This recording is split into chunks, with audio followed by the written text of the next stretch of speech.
We respectfully request the Sangha great virtues for the sake of this assembly and all living beings. Please turn the wonderful Dharma wheel to teach and guide us how to end birth and death, leave suffering and attain bliss, and quickly realize non-birth. Cung thính đại đức tặng thịnh, vì thứ pháp bồi cấp nhờ thiết chúng sanh. Thịnh chuyên nhiều pháp luân giao đạo hạ môn, như há liêu sanh thoát tư lý khổ đắc lạc, tất chứng vô sanh. Homage to the Blessed, Noble, and Perfectly Enlightened One.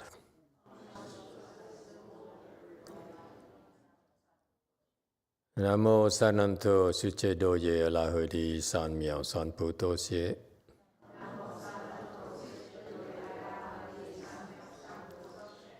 Namo Thạc Nạc Tha Toya Daya Alahade Tam Miao Tam Bồ Đà Toa.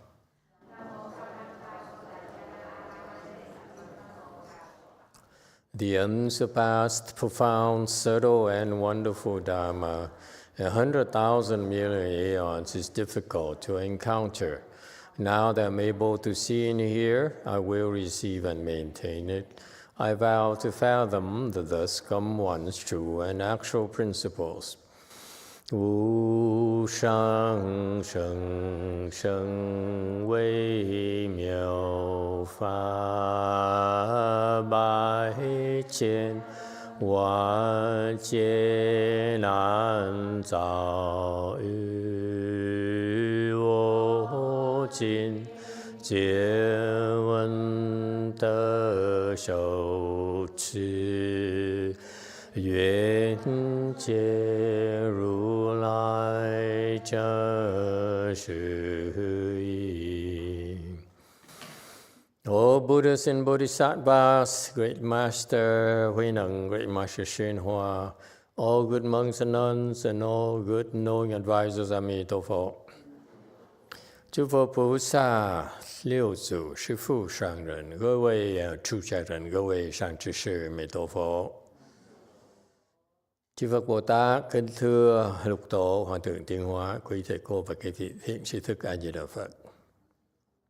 Hello everyone, today is the 16th of December 2023. We're here in Wei Mountain Temple to continue discussing the last chapter we'll discuss here on the 6th Patriarch Sutra. This is the second time we're discussing this. We're currently on slide 99. Second time here, we are discussing it by putting more emphasis on the sudden teaching side of his teachings and how times have changed. In that the first time we explained this, maybe like 4 years ago. We started about 3-4 years ago. You were at a different place. Now, 4 years later, you're so much more difficult to please. But thank you. Thank you for coming and giving me this chance to explore this certain teaching from the great teacher together. This is our last chance. And I don't think there's any more of his sutra that's available, is there? I am not aware of. Okay, he's the great, one of the greatest when it comes down to certain teaching. And actually, it kind of makes it very special because we are looking at it from a more certain teaching perspective than most Chinese explanations. All right. He's been teaching about repentance reform in particular. He talked about taking refuge with the triple jewel. And so we are 99. We continue from last week. And where were we last week? We talked about not taking refuge of the demons, deviant, and outside paths, okay, extensively. All right, and then there's last bullet here we haven't talked about, I don't believe. We constantly enlighten ourselves by means of triple jewel, our self-nature, okay? And so what he's saying here that is we are constantly enlighten ourselves. We are constantly, when we take refuge in the triple jewel, we are constantly bringing light to ourselves by means of triple jewel, our self-nature. He'll explain about this triple jewel self-nature a little bit more in details. But what he's talking about is when you become disciples of the Buddhas, then what you're doing is you are constantly, making the vow, you're making the desire to be known that you want to bring light to your lives, to your minds. You are separating yourself from delusion. Okay, so that is what is meant by we are constantly enlightening ourselves via the triple jewel. Yes, sir. Is there a question? Yes, 5. Good evening, all. My question, Master, is one of a historical perspective. What do you think were the beings that were deviant demons of outside paths during Buddha's time? I get the impression that people are in small villages and listening to Buddha in and around. And then who else would basically be his competition? Back then, when the Buddha first came to India and started teaching, he has competition, okay? What are the competition? So that's what he's referring to. The competition from the deviant. What are the deviant? The deviant actually are the ones who don't believe in cause and effect. What are those people typically? Those are the people who have some success, significant success in their lives, and therefore they're opinion leaders. They have a lot of influence on others, such as people who are successful merchants, for example, who are scholars, okay, who are maybe officials and so forth, and they are very proud of their success in life. And they said, what cause and effect? I got away with a lot of things. I just use my brains to achieve success. Okay? And what is this nonsense about cause and effect? You do something good, you get good things. No, I did a lot of bad things, and yet I'm very successful. I'm use drugs, and I'm well respected by. I have 3 million or 40 million followers.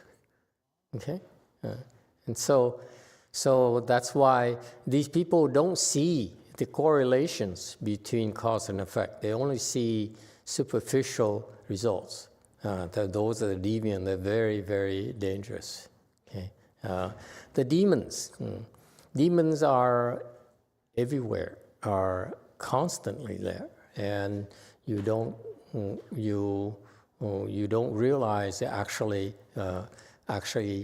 we are assisting the demons. Okay, for example, what kind of demons? Demons are the beings whose objectives are to destroy the world.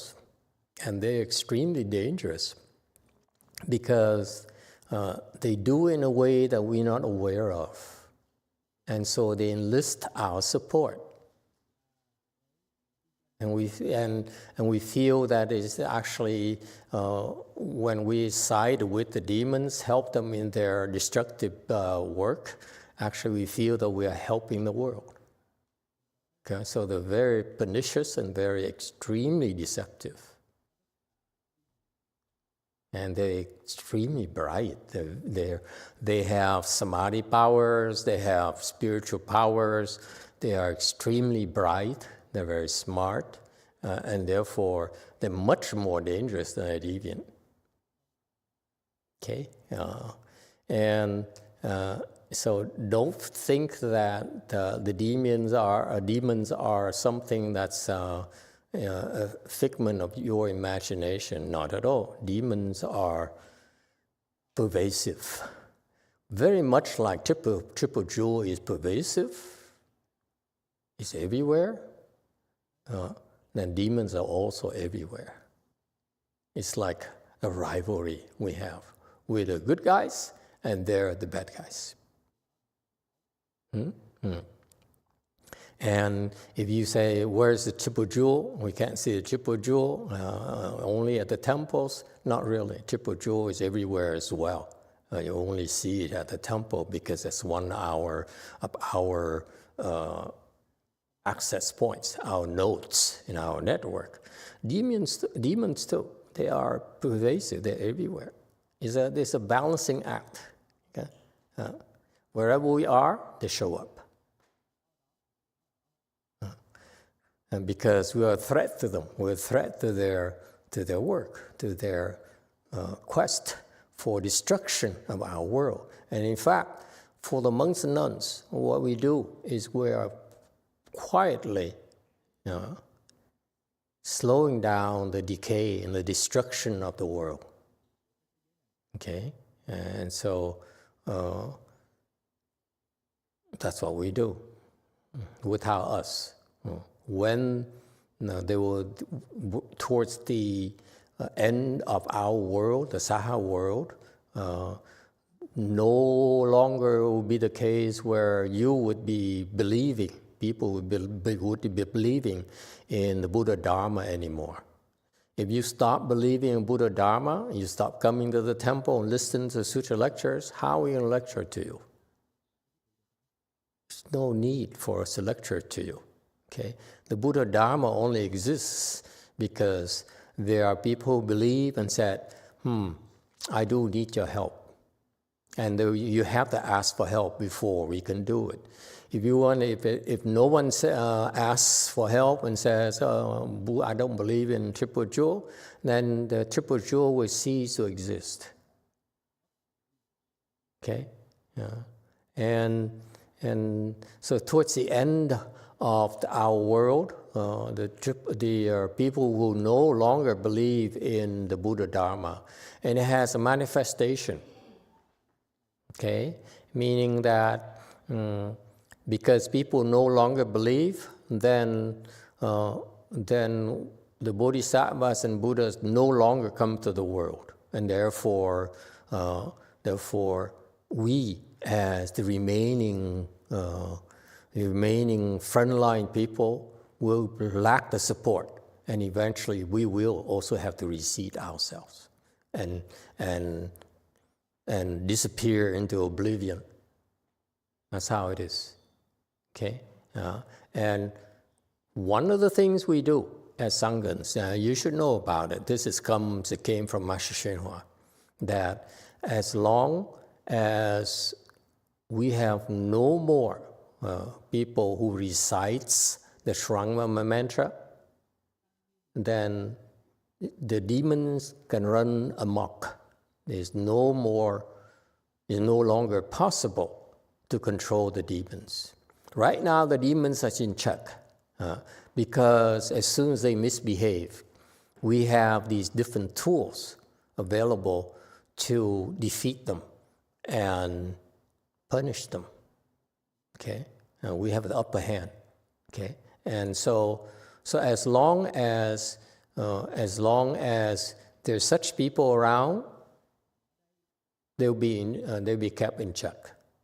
But in the future, when no longer would be the case where people believe and recite this Shranga mantra among other things, other tools that we provide at your disposal, that Sangha has to keep them in check, that's when the demons will take over and brazenly destroy the world. Okay? And so you don't realize how important, how many blessings you are generating for yourself by simply showing up to the temple, going to the temple, bow to the Buddhas, okay? Or in particular, for tonight's event where you go and you attend sutra lectures, that's very, very tremendously beneficial to you. You're generating so many blessings. How so? Because by your participating in these sessions, in these sutra lectures, we explain Mahayana. Okay? The Dharma is then made available to many more people.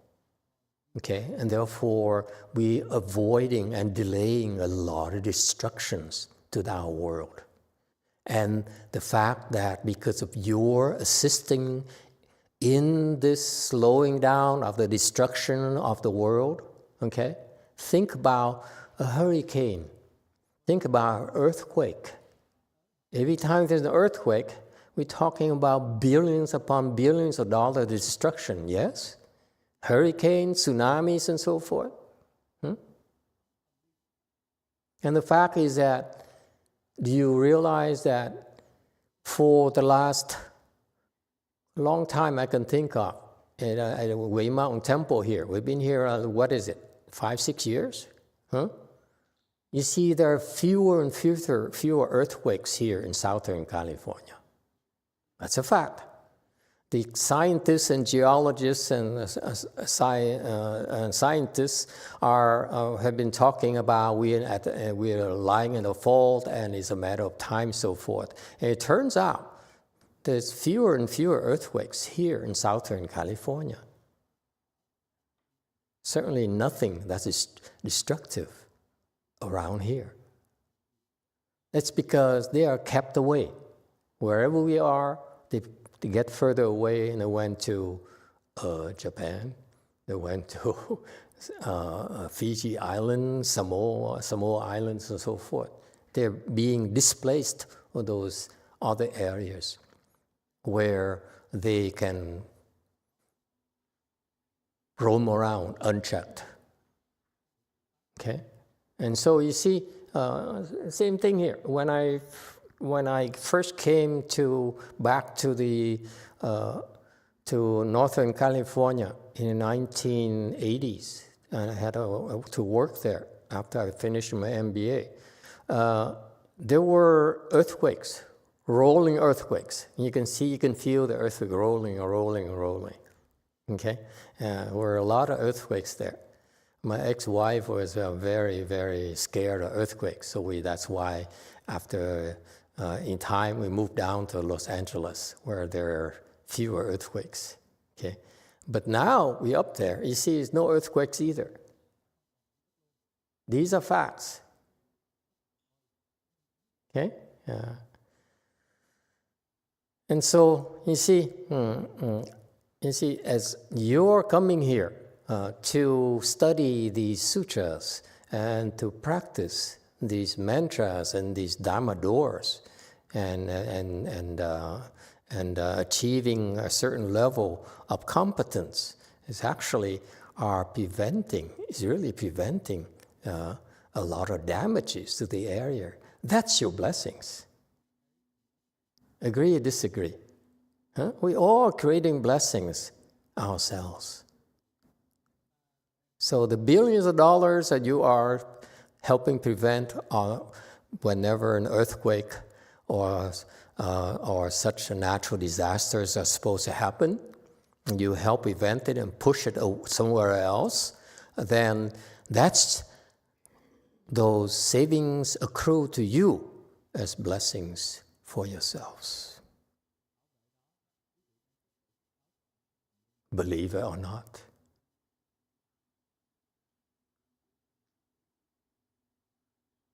Okay? So, and then outside paths, those were the direct competitors to the Buddhas and the Bodhisattvas. Outside path here, back there, refers to the existing spiritual teachers in Hinduism. They were like Hindu practitioners, yoga practitioners. In China, there were Taoist practitioners and so forth. And those were actually established spiritual teachers who are having a lot of followings. And they are dangerous because, as I said, they're dangerous because their wisdom they're promoting is actually entrapping you in this wheel of reincarnation. Now you won't be able to get out. They sound good. They do some results for you. They're very attractive, but they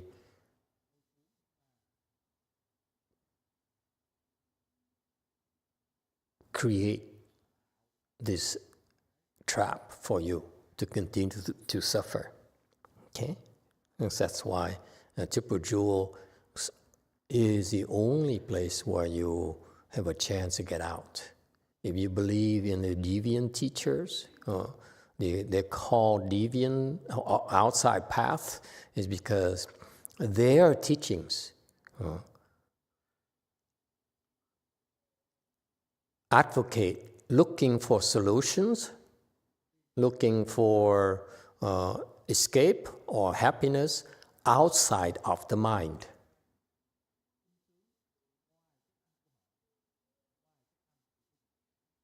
Okay, so that's why they call it outside path.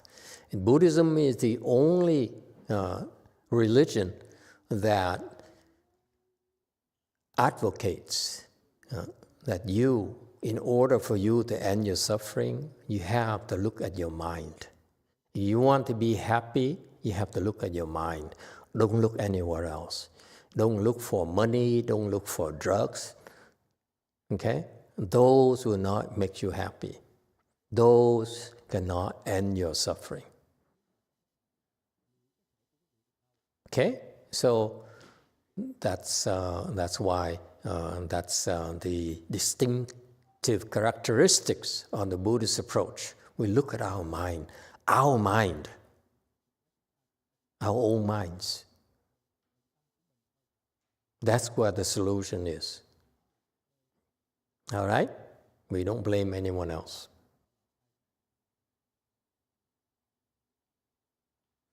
Yes, too.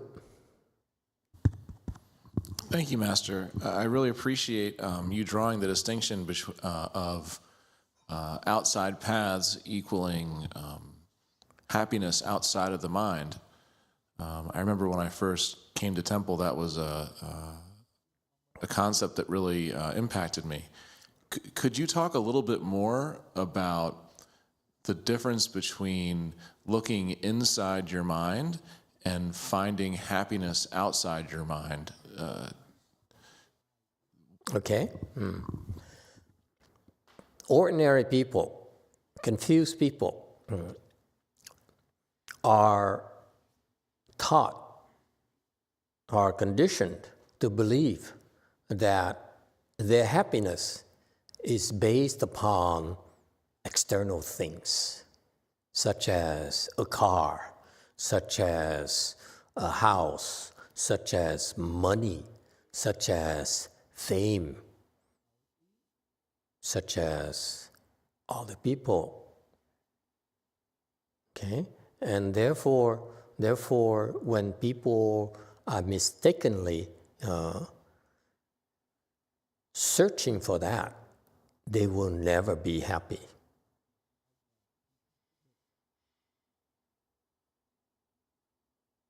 So that's very easy for us to spot them. These people, if you really understand, you have any wisdom at all, look at them and see what they do. This is what I do. I look at people and say, what is your drive? What are you up to? And what is your level of attainment? Okay, what is your level of wisdom? Okay, but you guys don't look at that. I look at people, what they do, or what is their life goals, and what is the level of wisdom, the level of samadhi. Okay, and so you look at people who are famous, for example. They are looking outside of themselves as measures for success, for achievements.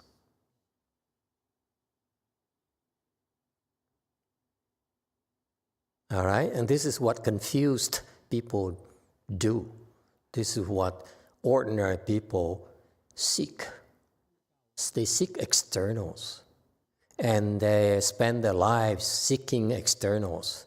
And by the time that they are older or they're sick, they realize these external things that they are working so hard, they devote their entire lives fighting for, accruing, actually cannot help them at all, fix the problems at all. In the history of mankind, such people have always failed and are unhappy. Whereas with the advent of Buddhism 3,000 years ago, many Buddhist disciples, like you, like many of you, have focused upon looking at your own minds. Okay? And by doing that, you're able to eliminate the wrong thinking that makes you unhappy. You're unhappy because you are doing things that are wrong that makes you unhappy. Okay? You're unhappy because you allow yourselves to become more attached to meaningless things in life. And so when we talk about looking at your mind, looking outside, is the ordinary people, the non-Buddhist practitioners, they look outside themselves, meaning they look at God, they look at their wives, they look at their children, they look at their bank accounts, and so forth. All those people, such people, never could find lasting happiness. Whereas the Buddhists, who are taught to look at their minds and regulate their mind and detach from things that are harmful to them, they will not be good for them, they are the ones who end up having wisdom and be happy, truly happy themselves. So we have a track record for 3,000 years producing such people. All right? Does it help? Okay? Results speak for themselves. You can talk all you want. Okay? We can BS all we want, but ultimately, whether it works for you or not is the real litmus test. Does it work for you or not? And we're not talking about anything that is so far-fetched. Not at all. When we talk about happiness, about contentment, actually is something that is gradual, that you gradually experience it, and it grows and grows and grows like a snowball in the winter time. It rolls down the hill and grows bigger and bigger and bigger, and it crushes all the demonic things that gets in its way.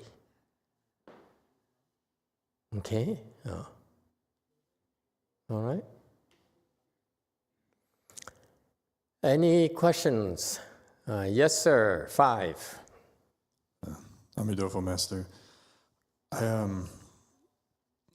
hasn't been wrestling with for a while. Maybe a bit of context. I used to do like healing work with people. Some of it was kind of focused more on like the energetic aspects of a person. My goal is typically, I just want to help. And so I was under the impression that was helping, but I was made aware that's more meddling, I suppose. And so I want to do good. And so I stopped doing that, but I guess if I could have a little clarification on what is the difference between helping and being of service and meddling in someone's life. Okay. It is good to try to help others. We advocate that. Buddhism is about helping others. We find meaning, we find happiness in helping others. We develop our strength because we want to become stronger and stronger so that we can help more and more people.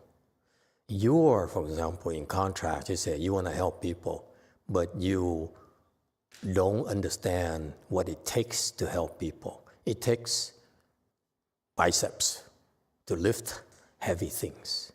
To help people, basically, you have to put them on your back and carry them to a safe place. Yeah? You want to help people, can you leave them there when there are bullets flying around you, around them? Huh?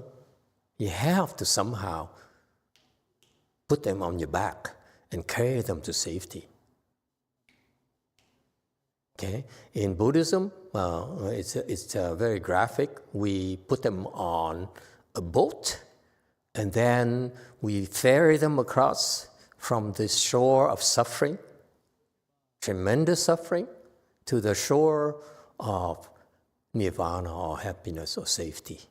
All those good things, they are real for you, real for people. Okay? And so we have the same goals, okay, in many people, like in many externalists, many outside path teachers. They want to help people. It's just that they don't know how to help people effectively. Okay? And what they're doing is like similar to you. They're a little bit better than you because they develop skills to help people and so forth. Okay? And so that's a plus for them. However, their help is not ultimate, and therefore, ultimately is called meddling, because they will they hit a wall where the outside path teachers, the yogis, and such people, such teachers, will eventually be confronted with the demons. And they are no match for the demons. And they are harmed by the demons. That's what's awaiting for you if you continue. You're meddling because basically you're doing a little bit of good, okay, it's helpful, but you're not eradicating the source of their suffering. You simply are putting a Band-Aid on. It's important, but it's not long-lasting. That's what we call meddling. Okay? Because ultimately, you don't have to believe it, but I need to tell you. Okay? The only people who can fight with demons are bodhisattvas.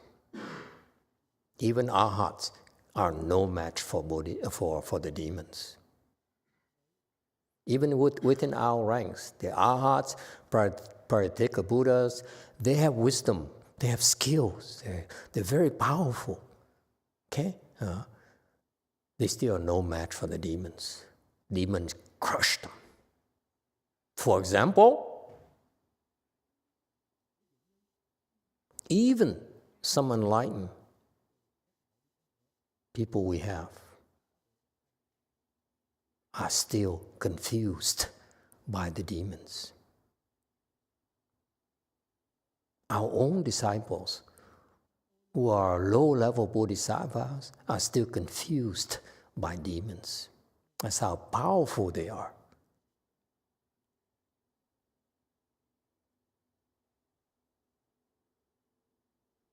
All right? And so within our ranks, low-level people, low-level bodhisattvas are not allowed to meddle either. They're not allowed to help.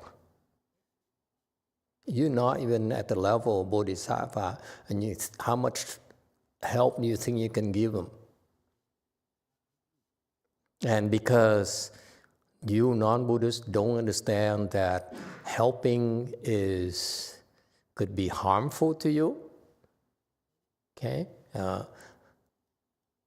And you jump in anyway out of the goodness of your heart, you get hurt before you can really do any serious good. That's what we call meddling. You meddle, but you really are not fixing problems. You actually are creating more problems because you now have a threesome. There's a, let's say, keep it simple. There's a demon who's making this person become depressed. It's called the depression demon. There's such a being, okay? That's why depression is such a serious issue with our worlds, because there's no defense against it. Drugs will not fix it, okay? And so you have this demon here, depression demon here, making this person depressed. And you come in and say, okay, and then you come in and say, don't kill yourself, let me help you, okay? You helping this person temporarily. But you know, the demons will find other ways to make this person kill himself or herself. You cannot stop them. But when you do that, when you jump in, now it's a threesome, okay? It's a three-way relationship. There's a demon who's upset at its victim, is trying to kill this victim, trying to harm this victim. And you, from out of nowhere, jump in the middle, and the demon will direct its ire, its wrath, towards you as well as this person. So now it's a three-way issue. You're not helping solve the problem because this problem between the demon and this guy here, original guy here, is still there. You're only pissing off the demon, making the demon pissed off at you, that's all. That's why your meddling is really not helping. Actually, it's harmful to you. I'm just giving you an example. There's you can talk about the demons that's behind the cancer and so forth. All sorts of cancers have a demon king behind it. Okay, and people try to heal, especially external path people try to heal, give you energy to Reiki, whatever. Okay, those specific things cannot help with the demon, with the cancer thing. I'll give you an example. None of them can touch the brain tumors. The brain tumor cancer is one of the most aggressive things that I doubt that any externalist teacher can help. That's how dangerous they are, and they kill you when you touch them. As a third party, okay? So meddling is the term we use to remind people that it's not that productive, you're not helping that much, but you yourself get in trouble for meddling. In Buddhism, We don't allow our students to meddle. Again, as these low-level enlightened students of ours, we don't allow them to meddle at all because they're not ready. They don't know how to deal with it. They're not strong enough yet. We don't allow them even to fight the demons because if they do it wrong, it helps the demon become more resistant to our weaponry. You see?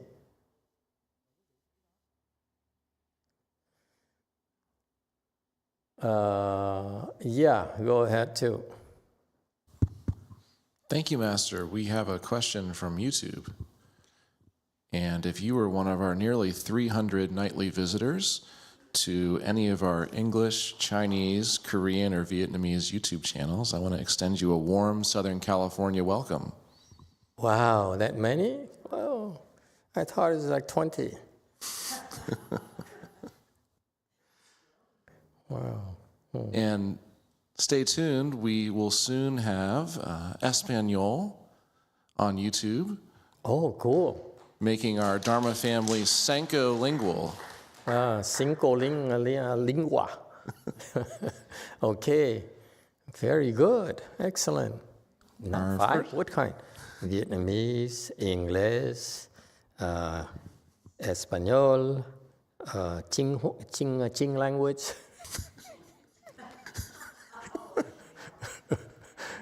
And K language. Okay. Ne.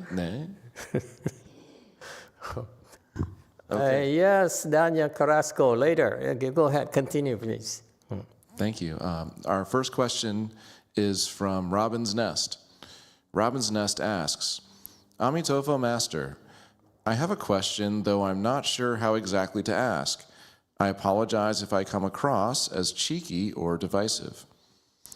I try to spread the Dharma, which includes having interfaith dialogues. I find it can be hard, particularly with Christians, because they believe in the concept of grace. How would you recommend explaining to someone that karma and grace are incompatible and that repentance is necessary? One of the major selling points of Christianity, I find, is that people don't have to take responsibility for their actions. Do you have any advice regarding these talks? If you encounter devout Christians and Catholics and Mormons and so forth, be respectful. Don't try to change them. That's my advice. No one asked you to change them. They didn't ask you to teach them or to share your beliefs with them. Okay, so what you're doing is to stop. Try to stop. Try not to help them. Okay, in Buddhism, our approach is different. My approach is different. My approach is that I mind my business. I don't meddle, and even with that, we are so swamped because people come to us and ask for help, and they ask properly. We help them. But until then, we don't do anything. Okay? We mind our business because it's out of respect for everyone. If you believe in your God, you believe in your teachers, we respect that. There's nothing wrong with that. It's your life. Starts with that. So stop trying to change people. Can we embrace them as who they are and want to meddle? Fine. They will learn on their own. Okay? So I would not try to explain to other people who believe in other religions they're wrong and so forth. I would never do that. And we're plenty busy. We don't need to teach people. People come to us and ask for help with this and with that. And that's when people come to us with problems, because they tried everywhere else and it didn't work. So they came to us and they say, I'm desperate. This is how that happens to me constantly. They're desperate, including they came to my master's temples and asked for help. Didn't get much help, so he finally said, okay, so this guy is on the internet who has a big mouth. Let's go see check him out. Okay, and that's how it is. Okay, people are simply coming to pick our brains, and if it doesn't work, they leave. And they stick around because it works for them. It's just life. Okay, so even with that, we're so swamped. We don't have time to meddle and try to convert people to Buddhism and try to save everyone. We know bodhisattvas. We're very limited. Okay? Yeah. All right, so please don't try so hard to help others. Be more respectful. I believe in embracing others. If they believe in God and they're trying to do good, good. We're glad for them. Okay? I love the Christian choirs. I hope they'll be around forever. I love the orchestras, these wonderful creations from their Christian beliefs, from Wagner, from those great composers. They are masterpieces that we Buddhists don't have. Why can't we embrace them and enjoy them? They're doing some good. Why do you have to cut them off and say, no, you should only do Buddhist music? We just, okay? It's terrible, Buddhist music. Did you see the kind of musical instruments we have? Look, I rest my case. Don't come here for music. Okay, so why can't we enjoy it? Why can't we embrace them? Okay, please stop trying to convert others. I like them to be different. I like them to go after what they believe in. And we hear if they need help, they don't need help. We're happy for them. Plenty busy. You don't need to meddle unnecessarily. Still more questions? Well, not a question, Master, but as your humble YouTube moderator, I would be negligent if I did not mention smashing that like button could help Buddhism move up at least one rung on the options of last resort. So thank you for your consideration, YouTube audience. And thank you. Okay, question from JC.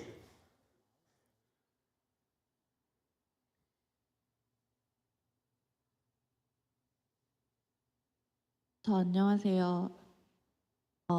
저는 아까 마스터가 강연하실 때 눈을 감고 듣고 있었는데 불교에서는 내면을 본다고 하시고 사람들은 외부에 쫓아서 산다고 하시는 말씀을 들을 때 흔히 아는 이야기였지만 제 가슴에 울림이 있었는지 눈물이 났습니다.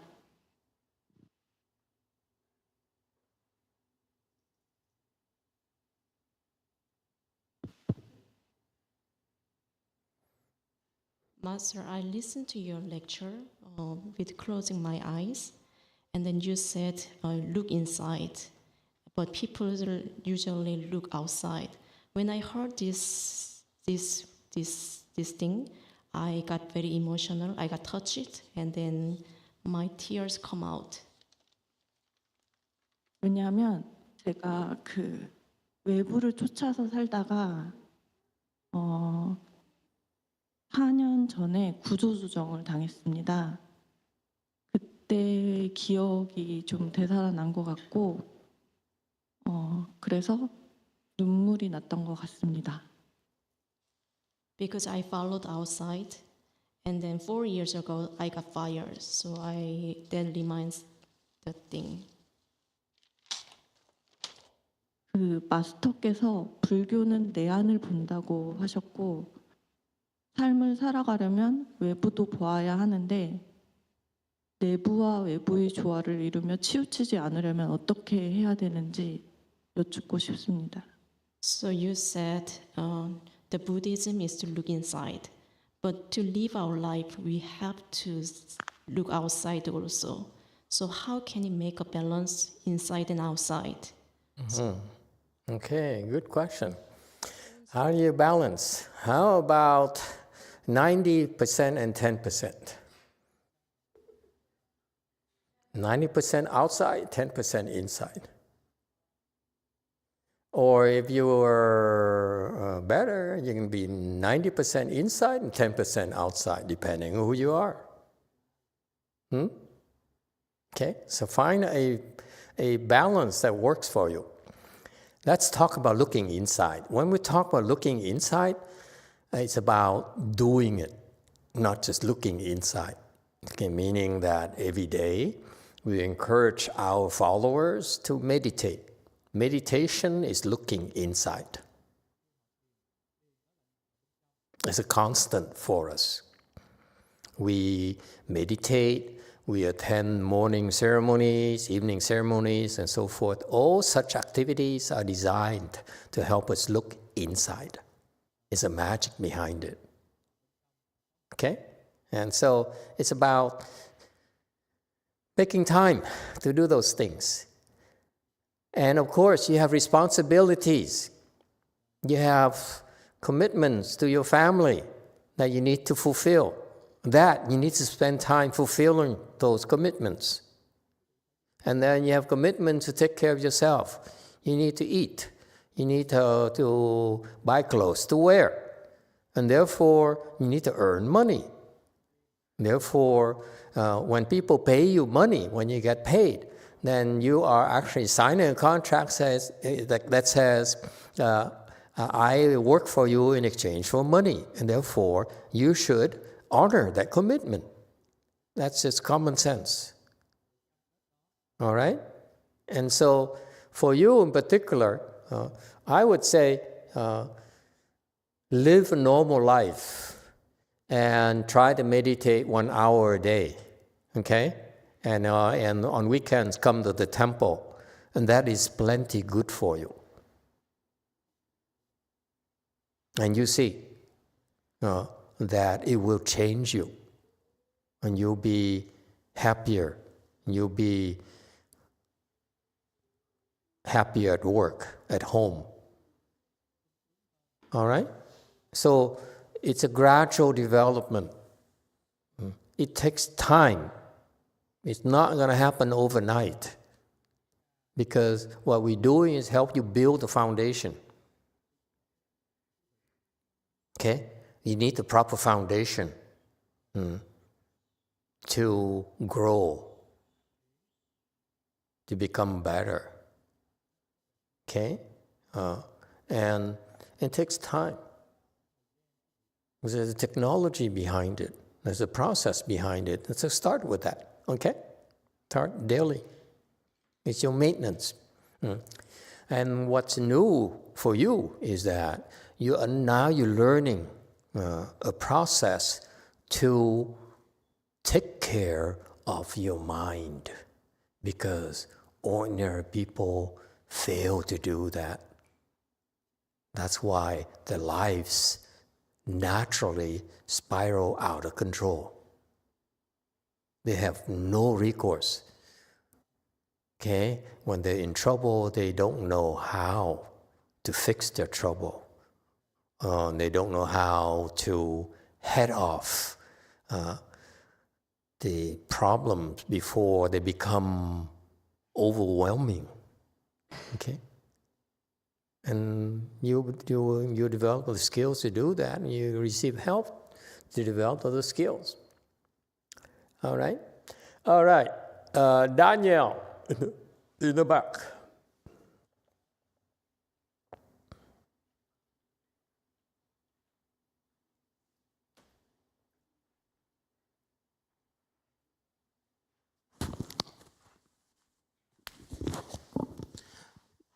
I have two questions. When doctors also cure people, are they meddling too? And Yes. what is the degree between, what is the difference between a doctor meddling and someone else without a medical degree meddling, or like a religious belief, just meddling? Well, let's talk about specifics that you can see. Give an example. let's say, for example, People who have depression, it's pervasive nowadays. let's say, for example, I have a client or tenant or someone that I connected with mental health, and this person is severely depressed, almost suicidal, and I connected to services, and then they gave him medications, and etc. Yeah. Okay. Let's narrow the example a little bit. I'm just talking about the therapists or psychologists who help people with mental illnesses. I give one example: depression. Okay. There are a lot of people, like you have one here tonight, whose job is to meddle with such mental illnesses. Okay? Invariably, all these these therapists and those doctors who work with patients with depression are all depressed. All of them.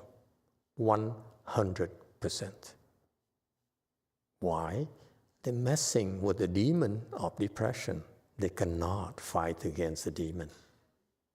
They're too strong.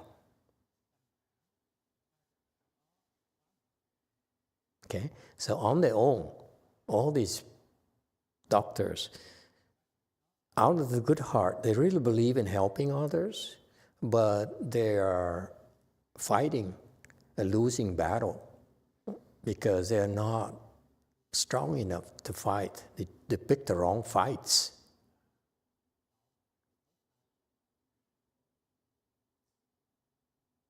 It's very much like, you have the Houthis in the Middle East trying to pick a fight with the U.S. Navy. One destroyer will destroy them. That's all we need to do. Okay?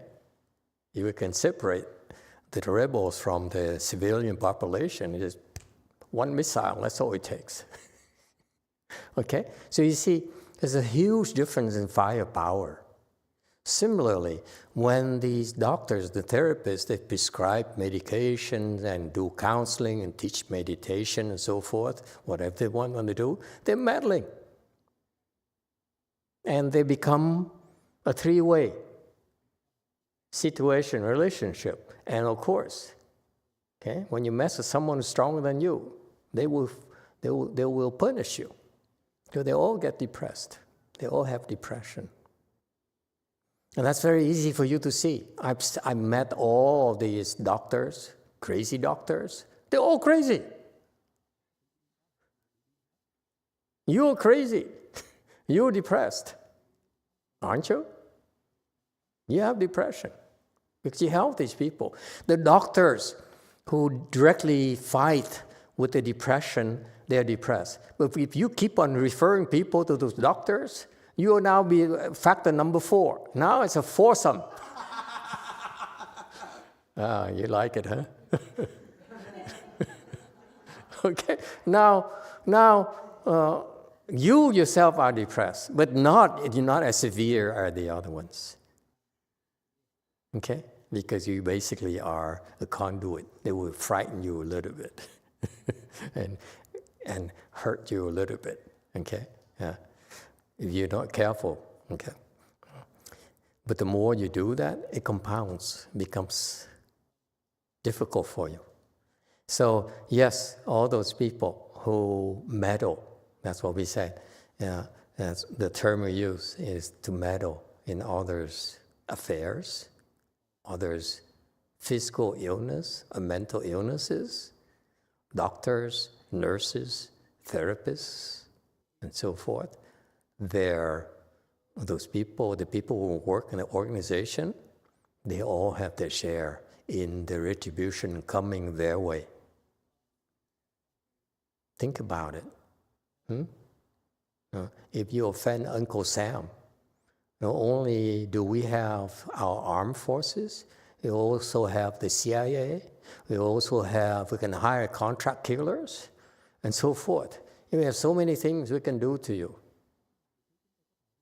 officially and unofficially. You better pick your fight properly, huh? And so, absolutely, you have depression. You, all the people you're trying to help, there's a price in doing that. Yes, go first. Thank you, Master. Just to confirm that demons, even they belong to the heavenly being Dharma realm, they can take on the physical form of human being, right? To take on what? The form of human being, like they can be humans. Is that right? Like what? They can be humans. Demons can be humans, are they? Yeah, they can take on all sorts of bodies. They have spiritual powers. They're very, very powerful. It's not the spiritual power. What I'm wondering is that they're like the Dharma realm they belong to is a state of mind, right? So just like bodhisattvas bodhisattvas are often sometimes humans. Like it doesn't Don't be mean so they are- obsessed with it. My late mother is a demon. So there's a demon who came to our world in a human form and lived in our world until the ripe age of 88, and then she died. And then she went to the hells. Okay? There's a proof. Okay, thank you, Master.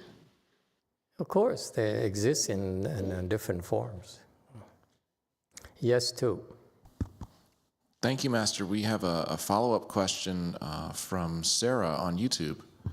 Sarah asks, is this also the karma of those therapists to become, within their profession, to become a therapist?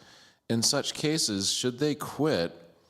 And if they quit, then for the people who are depressed they're treating, do they have a way to get help still? Who am I to tell them to quit? Sarah, I have no wisdom to tell people to quit. I'm simply telling you, I'm only making an observation. Observation, whether you believe it or not, is that all those therapists have depression, have PTSD, they're manic, they're all crazy. Ask their wives, ask their husbands.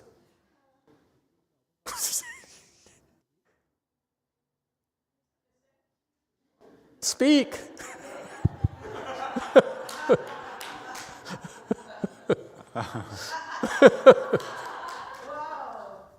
I would say that. Your wife is. Thank you, Master. You know, I think I'm okay. I was going to say that I feel that part of our journey to this temple was to resolve some of those difficulties. And I feel that my wife has found a lot of help here. So I was wondering if you could speak a little bit about people who are in the healing arts, but also are cultivating, are able to mitigate some of these effects.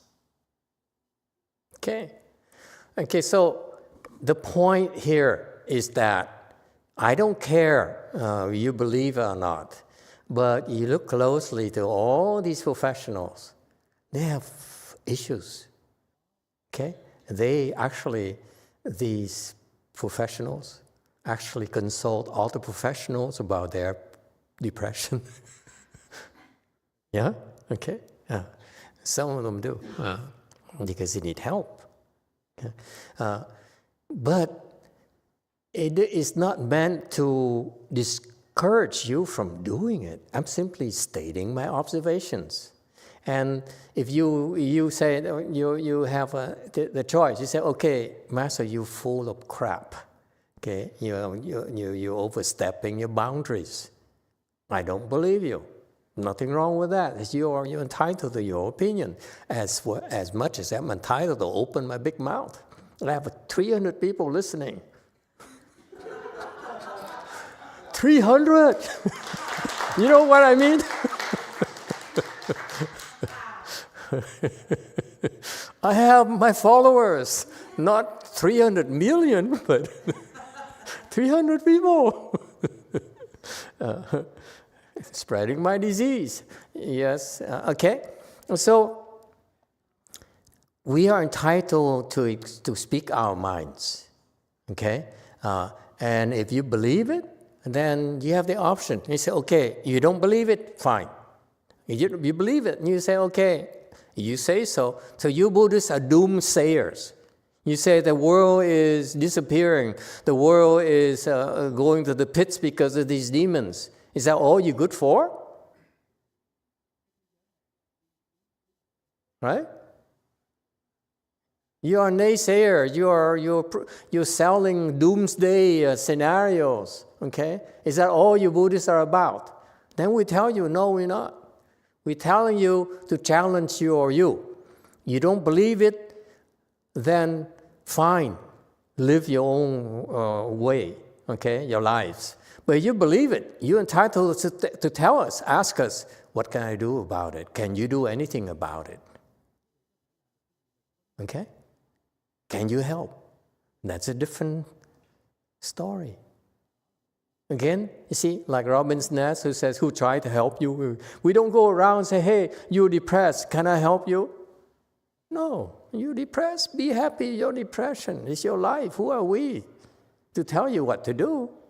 But when you come to us and say, I have depression, can you help? And say, oh, possible. Latest one I have is ADHD. I've been talking to people who have ADHD and no one ever asked for help until recently. And we found out we can help a little. We're not crazy. We don't try to go and say, hey, you have ADHD, let me help you. You have depression, why don't we help you? Let me help you. We're not that crazy. We're not therapists. The therapists who get a living doing that, we are beggars. We're always conscious, mindful of what we're supposed to do. Okay? Our profession is not to go meddle.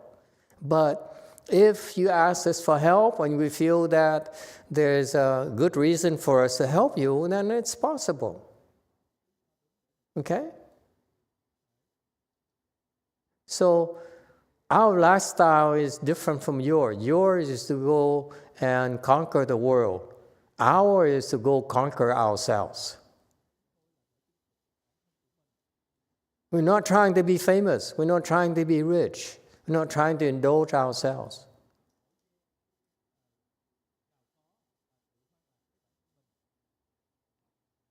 Okay? So that's how we become stronger.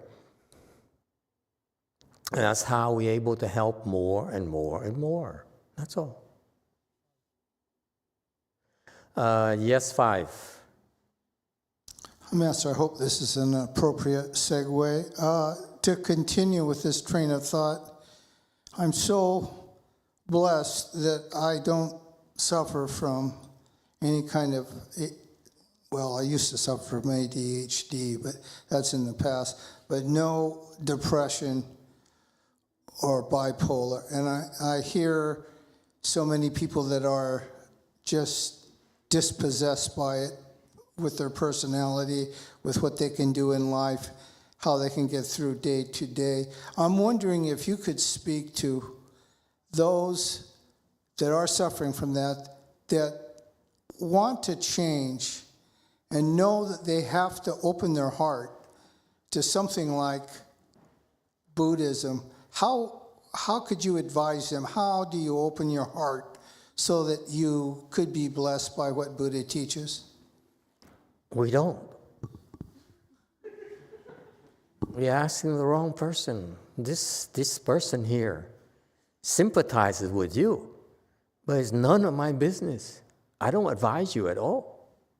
Who am I to advise you? Look at me. What are my credentials for advising you? Do I have a diploma back there? Somewhere on the wall it says PhD in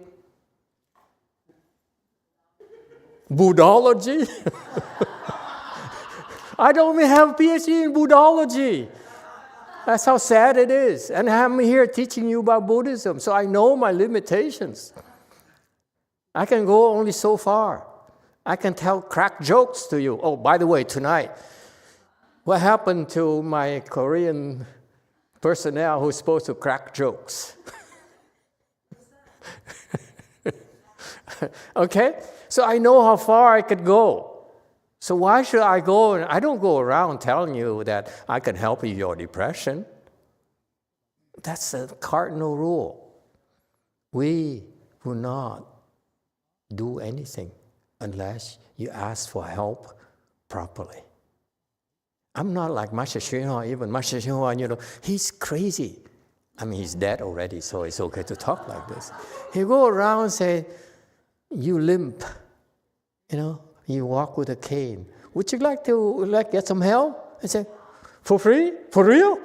And then, yeah. I say, yeah, I help you. And so he helped him. So the guy, so the first thing he did, you read that, right? And the first thing he did is he took the cane and then threw it down the river. And he goes, what? and then the guy can walk without a cane. That's what he does. Okay? It's so Chinese. I know, it's not typical Chinese behavior. Okay. And what is nice, and it creates a lot of followers and made his great, he gained his reputation as a great healer and so forth. And guess what? It's wonderful. He also are training a bunch of bloodsuckers. If you have a problem, hey, Master, I have a problem. Fix it for me. My generation. Master, I have a problem. I'm depressed. Master, okay, be less depressed. And I keep on coming to him to suck his teeth. That's what he does. He left in his wake a bunch of bloodsuckers. That the only reason for their existence is to come and suck his blood. So after he dies, at the ripe age of 75, because his body is so sick, they still came to him and sucked his blood. Until his last breath. Save me, Master, save me. And he said, okay, I save you. Okay. And he couldn't wait to get out of it. Okay, I'm out of here, he says. And his own disciples are so stupid. They say, Master, stay longer. I'm going to take on the pain for you. So I take my late mother. Her arms here, she showed it to me. And a lot of nuns, they're crazy. The Chinese people, Vietnamese included. My own mother. They take this incense sticks there and they stick it on their arms. And they make it very neatly looking, row after row after row. So she peeled it out, the thing she showed me. It's beautiful. It's beautifully designed. Perfectly, neat rows of incense burns. And you know what they did? They burn the incense and then as soon as you have your back turned, they put aloe vera on there. No. If you want to meddle with the master and you burn incense, you should let it, don't do anything. Let it infect, let it, let it rot, so that you take on the real suffering. But no, these people, they burn and then, can you get me some aloe vera? Same thing. How do I know that? Because as soon as I became fully ordained, okay, my mother immediately came to me, to my temple, Vietnamese temple. He says, son, he forgot, he says, keeps on calling me son all this time. Son, that's put a scar on your head. Because monks in our tradition, especially Chinese tradition, Vietnamese tradition, we burn, we have incense marks up here. Okay? 9. She said, would you like to do 9? I said, no, I'd like to have 0. But she said, don't worry, okay? I have the aloe vera for you. It burns a little bit and then it, no more pain. And that's why you see my head. I refuse. I said, get out of here, woman. Are you crazy?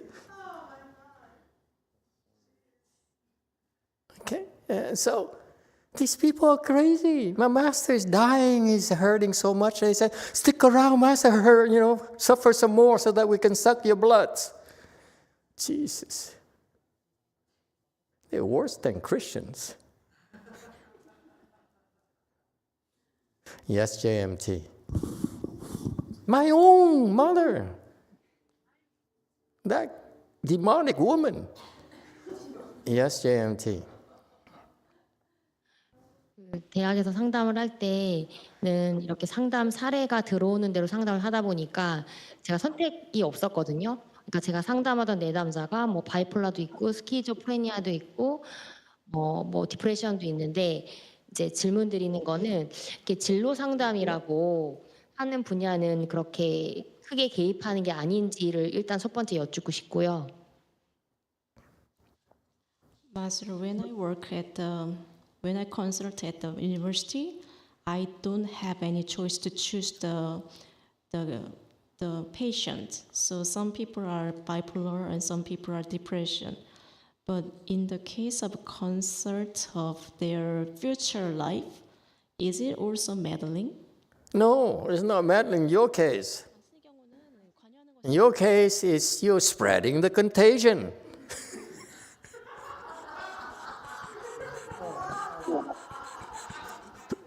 You're bipolar. Every time you put your finger, okay, it's going to be okay. You're spreading your bipolarity.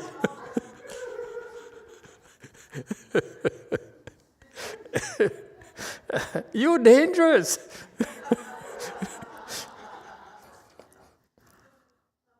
You used to come so close to me at WMT. When you first came to WMT, you said, oh, stay away from me.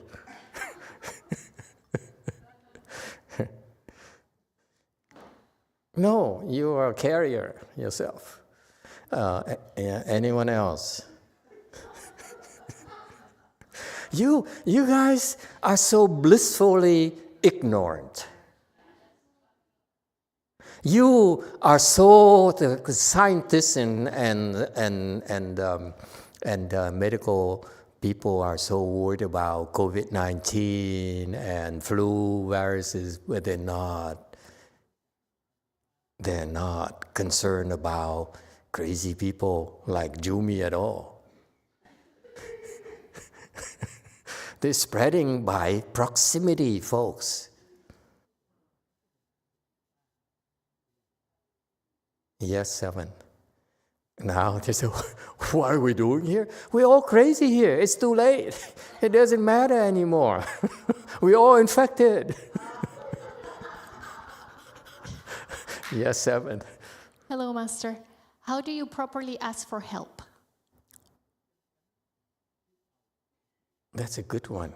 No one ever asks properly for help. Help? Here's what usually happens for us.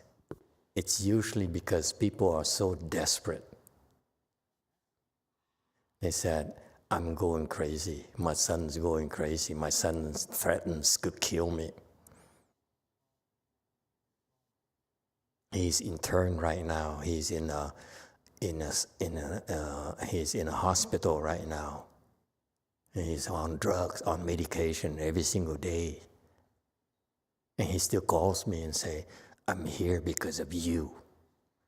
And as soon as I get out of here, I will kill you. You gave me the wrong medication. You gave me, what's that name? Well, for ADHD. And this is the latest case. What's that? Adderall, yeah. It is extremely, extremely harmful. Okay? You gave me the Adderall for 15 years. This is why I'm going crazy right now. So you pay for this, for ruining my life.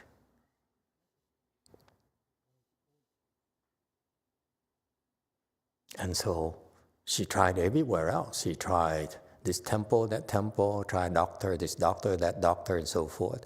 Finally, she came to our temple, and then she talked to these crazy people. And okay, Master can help a little. And he's helping a little. Okay, so what I'm trying to tell you is that people are desperate. They try, they ask, and sometimes it works. That's all. Sometimes we get lucky. Okay? If I can do more than 50% batting average, I'm very happy. 50%, I will fail and let them die. I'm kidding. Yes, 3. Oh my God, you guys are all gossiping. That's all you want to talk about. Nothing, never mind about sudden enlightenment. Huh? Thank you, Master. I want to add a couple of words. My wife, she sees on average, I would guess about 30 patients a week.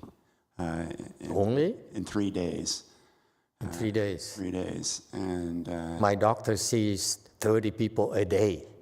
I know that other like psychiatrists and 20 minutes doctors, each. Yes. But therapy, you have to go into their problems in depth, and she has to discuss all their issues, and they dump all their problems on her. And I know after 3 days of this, she's quite fatigued. But I also know that because of the cultivation, her strength has increased over the years since I've known her, and her wisdom has increased. And I'm pretty sure that she's more effective, and she's helping people at a deeper level than she did before. And I also know it's still meddling, but I can't imagine that she would have come this far without your help, Master. Yeah. Ching! I get lucky sometimes. Yes, 3. I feel like I need to weigh in here. Please do. Master, ever since I came here, you told me right from the beginning, you're meddling. I did. But you also said the answer isn't to run away and hide from that. I did. That, the essence of Mahayana is to continue to try to help living beings even when it's harming you.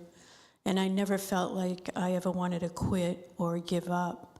That wasn't the answer. It was to get stronger so I could help more people. Did I tell you that's a lot more suffering, though? Yes. But Master, without your help, I wouldn't be You here. cannot help unless you take on their suffering. Yes, agreed. I meant it. You want to help someone, you have to put them on your back and carry them and protect them. With your It's help, the Master, only way. I've been able to Okay? bear that suffering. There's no such a thing, I help you, I don't want to suffer for you. No, I It understand. never works. I'm trying to say thank you. You are? Okay, I'm so sorry.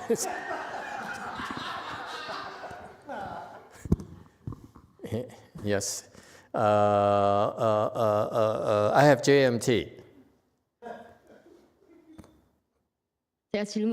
제가 아까 질문을 못 했는데요. The infectious lady. 네, 마스터. 저는 이제 대학에서 한 5일 동안 한 30명에서 35명 정도를 상담을 했는데 오늘의 질문은 제가 이제 전염병을 퍼뜨린다고 하시니까 그렇다면 간단한 강의, 심리학에 관련된 강의는 어떤지를 질문드리고 싶었습니다. So, Master, in the university, I consulted 35 people for 5 days. So my question is that, how about the lecturing about the therapy? Is it also meddling? Indirectly, yeah. 간접적으로 그렇습니다. But don't worry, you infected already.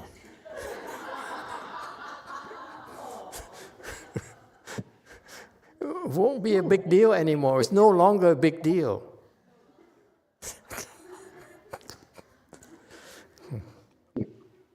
No, listen.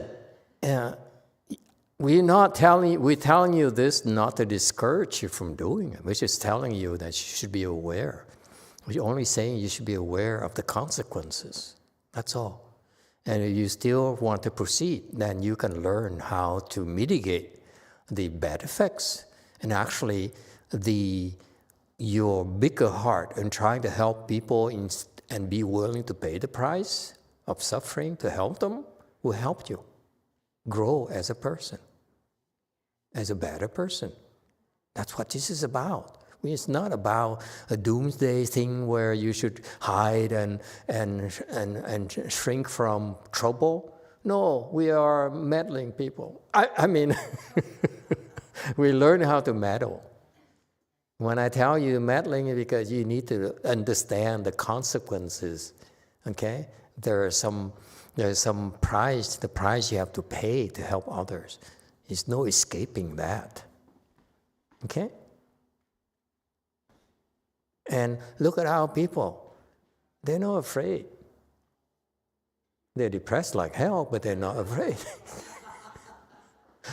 You can't believe how many people we help with depression and so forth. We all are not normal.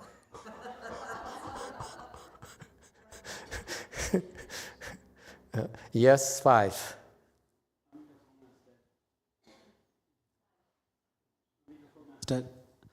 So I think for psychology, I actually went to become a therapist a few years back because I got tired of being a programmer. And I did that job for 5 years, and I really got depressed, and I quit it. You still have depression. I'm much better, Master, now. Yeah. Yeah, and I think so I can really relate to what you're talking about. But one thing I really was curious while I was in that field was where the whole direction it is going. I think spirituality, particularly even Buddhist psychology, is getting more integrated with the psychology now. So what do you think about healing psychological problems based on Buddhist philosophy? It's meddling. We don't do that. Okay? It is very difficult for you to be able to really be effective at your jobs, unfortunately. But you got to try. Your approach is wrong. Your approach is to use drugs. Your approach is you are ill-equipped to handle it. Here's my point. My point, put it bluntly, is that as long as you are weaker than the depression demon, you can't help. You see, therein lies the problem. You therapists, you professionals don't believe in demons. So how are you going to learn how to fight them? You don't believe in them, that they exist. Okay? We know they're for real. That's why we develop tools and strategies and drilling exercises to engage with them. Okay? And some of us live to brag about it. Most of us fail. That's how dangerous they are. That's why we tell our people, don't engage, don't meddle, not yet. You're not strong enough yet. You're going to lose. Okay? All right. Yes, 4. Thank you, Master. I just want to give a comment here. And through your training, so now not only you helping us, and also your Sangha team has been helping us very effectively. Earlier this week, I was in a very challenging situation dealing with a colleague with a mental health issue.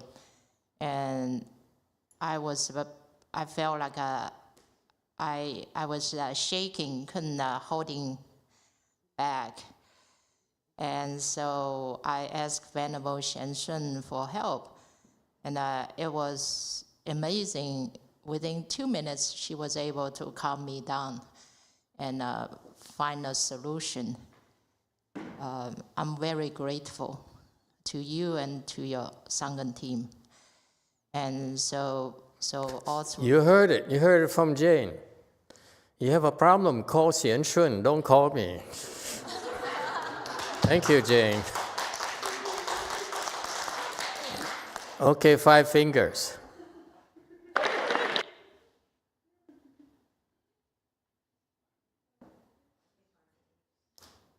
No more? No more questions, 5 fingers? Master, I don't remember clearly, but I thought that Jumi asked when she lectures if she is spreading the disease. That's what I thought she asked. And I'm curious about it too. So Spreading disease? yeah, because you said she's She who? infectious. Can you name names? Jumi, when Jumi asked the question, she said, she said lecturing is also spreading the disease. That's what I thought I heard. No, I'm explaining a proximity. When you're teaching, your students come up and say, hey, teach. Can I ask you a question? Yeah, come. Let's go have tea and discuss your problems. Isn't that what you do, Jumi? 네? 제가 강의를 할 때는 개별적으로 학생들하고 면담은 하진 않고요. 강의를 할 때는 그냥 강의하고 끝을 놨고요. 상담을 요청했을 때 이제 상담실로 와서 상담을 했었습니다. 그러니까 상호스님 다시 할게요. 강의를 할 때는 강의로만 끝났지 학생과 1대1 상담으로 연결하진 않았습니다. 저는 그랬습니다. When I do lecture, I don't meet my students individually. But don't they come and ask you for personal consultations? 개인적인 상담으로 오지 않습니까? 상담을 요청했는데 제가 강의를 해서 만난 사람들은 상담으로 제가 그러니까 내담자로 받아들이지 않았었어요. 그냥 강의만 했었어요, 저는. When they come for my lecture, I don't accept them as my patient. I see. Do you cross them in the hallway? Like within 3 feet? 2 meters? Or you go to the cafeteria, don't you? Or you share the same table as they do? 앉지 않습니까? 강의에 따라 강의 내용에 따라 틀린데 예를 들면 심리학의 기초에 관한 거는 그냥 뭐라고 해야 되지? 그 스탠드에 서서 강의를 했고요. MBSR 같이 마음 챙김 같은 경우는 그냥 집단 상담을 했었어서 그렇게 저는 그렇게 경험했었어요. Okay. So don't get paranoid, though. It's not a big deal. It's everywhere. It's like the COVID-19. It's everywhere. It's no point in being worried about it. Just deal with it when it comes. If that's what you have to do. That's all. Don't be paranoid. Just because I tell you this, but then what I'm not telling you is many more things that are lurking around the corner for you. You're going to run around, I don't want to see people. Let me stay home. Oh, mama. Come on. Don't be such a pussy. What are you afraid of? Bring it on, man. We're tough. We are warriors and ninjas. Yes, JMT. You know why I call warrior versus ninjas? Warriors are the one who go first. Ninjas are the one who follow behind. So in our temple, women are warriors and men are ninjas.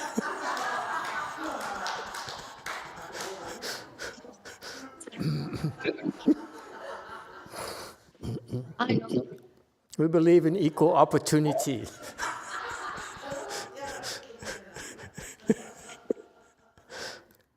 Yes, JMT. 그래서 제가 강의를 했던 학생들을 개인 상담으로 안 받은 거는 겁을 낸 게 아니라 이런 상담의 그런 시장에도 경계라는 게 있고 상도덕이라는 게 있기 때문에 제가 그냥 경계를 지켰던 것 뿐이고 제가 그러니까 현안 스님이 다시 한번 정확하게 짚어주셔서 감사한데 강의를 하는 것들은 그렇게 강의를 전체적으로 좀 일반 대중을 다수를 대상으로 강의를 하는 거는 그들의 삶에 크게 관여하는 게 아닌 거를 저 좀 듣고 싶습니다. 감사합니다. When I do lecture, I do consult individually because there is a rule in our world. So my question is that when I do lecture thing, is it in meddling in their life? Yeah, you're meddling, but not that much. Okay, it's safe. Like Xian Shun. Okay, thanks to Jane here now, Xian Shun's on the map for the guru for crazy people. You know, she's been with me. She's one of the longest tenured nun with me. Many of them dropped off like flies, but she's still around. And you know, for many years, we endured her craziness to the point right now where previously I wouldn't allow her to touch these people. Now, it's okay for her to help because she finally understood how to deal with her own issues. Because unless you're able to deal with your own depression and so forth, you simply are spreading it yourself. Okay? And so, you see, there's light at the end of the tunnel. We teach you not to meddle, but it's a temporary thing so that you are getting stronger and it's developed a lot faster than otherwise. It's like you don't want to pick a fight with Uncle Sam when you don't have enough strength. Okay? Pick a fight when you're China. Okay? So that's the same concept. Okay? Just because we tell you about these things, you should not be paranoid. Okay, you should challenge yourself. You know, if other people, like, you know, these crazy people eventually become normal, there's hope for you. And you actually can help. They actually can help a little. And that's why they're allowed to help. When they're not helping, we don't allow them to. I wouldn't allow her. I wouldn't allow her to call people to call her for help. Because when she helps with people, then she comes to me and says, Master, help me. I said, but you're meddling. I'm not going to help you when you meddle. Okay, time is up, folks. I have to cut you off, okay? We've been, sorry, guys, but you're going crazy now. It's excessive. This is not a middle way. Thank you, everyone.